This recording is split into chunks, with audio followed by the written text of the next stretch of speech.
तुमच्यावर प्रश्न विचारायचा आहे. हे दिग्दर्शक जे तुम्ही केले ह्याच्यामध्ये काम, आणि सर खरं हँडिकॅप आहे, तुम्ही बघू शकता. पण कसं केलं तुम्ही, कसं मॅनेज केलं, म्हणजे हा प्रश्नाचं उत्तर जर मिळालं आताच्या तरुण पिढीला, कारण की आम्ही तरुण पिढी आहे ना, प्रत्येक वेळेला परमेश्वराकडे रडत असतो, देव मला हे नाही, परमेश्वर हातपाय सगळे दिले, तरी पण आम्ही रडत असतो, देव मला हे पाहिजे ते.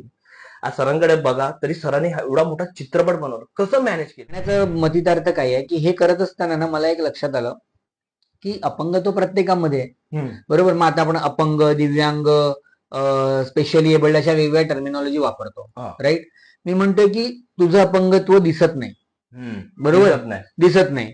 ते मनात असेल, मेंदूच असेल. फॉर एक्झाम्पल लोक घाबरतात, स्टेज फिअर असतो, ते पण एक अपंगत्व आहे ना, डिसॅबिलिटीच आहे.